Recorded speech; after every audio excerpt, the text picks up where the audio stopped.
Jamaica College teacher passed away due to COVID-related illness. Hi again and welcome. This is Links 007 TV News Report, and we'll be right back with the full and exclusive details to come. Welcome to Links 007 TV News Report, providing you with the best in local and international news updates.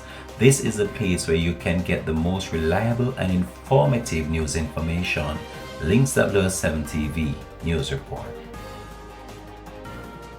Welcome back and thanks for joining us for the program. This is Links 007 TV News Report.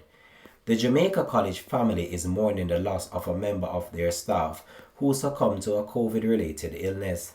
The deceased has been identified as Giovanni Baxter, a teacher of visual arts and the grade 9 year supervisor. In a release, Wayne Robinson, acting principal of Jamaica College, stated that the students and staff are devastated at this loss. Mr. Baxter succumbed to a sudden illness which seemed to be a combination of gastroenteritis, dehydration, and COVID-related illness, Mr. Robinson said.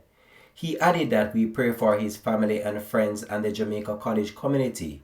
May his soul rest in peace, he said in a statement. Links 007 TV will continue to track this story and provide you with any more information to come on this. And we here at Links 007 TV as well just want to take this opportunity just to express our sincere condolences to the Jamaica College family and also to his friends and family. This has been Links 007 TV News Report. Thanks for watching.